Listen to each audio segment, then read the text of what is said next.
मुराद सईद ने एक वार्निंग जारी की है। वार्निंग मैं आपको पढ़ के सुना देता हूं। उन्होंने कहा जी, इमरान खान की हुकूमत गिराकर 3 साल इमरान खान को बदतरीन कैद में डालकर पाकिस्तान के चप्पे चप्पे में जो आग लगा दी गई है, कोयटा से कश्मीर तक, इस्लामाबाद से मुईद के तक, जैसे अपने लोगों पर इन्हीं की हिफाजत के लिए मुहैया की गई बंदूकों से, उन्हीं के पैसों से खरीदी गई गोलियों से, उन्हीं का खून बहाकर उन्हीं के देश को लहूलुहान किया जा रहा है। जैसे खैबर पख्तूनख्वा से बलूचिस्तान तक को अपने मकासद के हुसूल के लिए आग के दहाने पर पहुंचा दिया गया है। यह सिर्फ और सिर्फ इस बात की तस्दीक करता है कि रजीम चेंज की साजिश सिर्फ इमरान खान को हटाने की साजिश नहीं थी, यह मुल्क तोड़ने का सौदा था। आसिम मुनीर और इसके मातहत टोले ने पाकिस्तान को जिस आग में झोंक दिया है, पाकिस्तानी कौम को फैसला करना होगा कि हमने एक एक करके अपनी बारी का इंतजार करना है या एक ही बार और मुत्तहिद होकर इस अफरियत से निजात के लिए तकोदो करनी है। शायद हमारे पास ऐसा करने के लिए ज़्यादा वक्त ना बचा हो, ये मुराद सईद ने कहा। तो नाज़रीन, ये बात आप अपने जहन में रखें कि ये इतनी बड़ी बला बन गई है एस्टेब्लिशमेंट कि इसे अवाम का खून पीने की आदत पड़ गई है। जितना खून आप इनको देते रहेंगे ना, ये पीते रहेंगे और उतनी ताकतवर होती जाएगी ये बला। फिर इसको मारने के लिए आपको ज़्यादा खून देना पड़ेगा, ज़्यादा कुर्बानी देनी पड़ेगी। आज अगर आप इस लड़ाई को नीयत के साथ लड़ेंगे, देखें आफ्ताब इकबाल साहब ने एक बात की है, उनकी बात को फेंका नहीं जा सकता।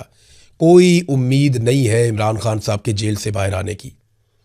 ये रजीम, आसिम मुनीर, ये कभी भी इमरान खान को बाहर नहीं आने देंगे और कभी उनको जिंदा नहीं छोड़ेंगे। ये बात मेरी आप याद रखिएगा। ये मेरी असेसमेंट भी है, मेरा अंदाज़ा भी है, और जो हालातों वाक़यात देख रहा हूँ उसके मुताबिक समझ भी यही आ रही है। जो इस्तिस्ना लेते फिर रहे हों, एक्सटेंशंस लेते फिर रहे हों, जिन्होंने पूरी दुनिया में हर चीज़ का सौदा कर लिया हो, जिन्होंने डोनाल्ड ट्रंप के सामने हर चीज़ त्याग दी हो, वो कभी आपको लगता है कि इमरान खान को छोड़ेंगे जिसके लिए उन्होंने हर चीज़ अपनी कुर्बान कर दी? वो कभी नहीं छोड़ेंगे। इमरान खान को छुड़वाना पड़ेगा। पाकिस्तानी ये कर सकते थे, पाकिस्तानी ये कर सकते हैं, लेकिन एस्टेब्लिशमेंट खुद से इमरान खान को छोड़ देगी, इसकी कतई कोई तवक्को नहीं है। ये बात ज़हन में रखें। ये करना पड़ेगा तो आपको खुद करना पड़ेगा। आज कर लेंगे तो आसानी से हो जाएगा, जितना टाइम गुजारते जाएंगे ये उतना मुश्किल होता चला जाएगा। जो आज आज़ाद कश्मीर में हो रहा है, बाकी सारी पॉलिटिकल पार्टीज अपनी अपनी बारी का इंतजार कर रही हैं, लेकिन बारी बारी सबकी बारी आज कश्मीर में हो रहा है ना, याद रखिएगा यही पाकिस्तान तहरीक इंसाफ के साथ दोबारा होगा, क्योंकि कश्मीरियों के साथ पाकिस्तान तहरीक इंसाफ खड़ी नहीं हो रही, खड़े हो ही नहीं रहे।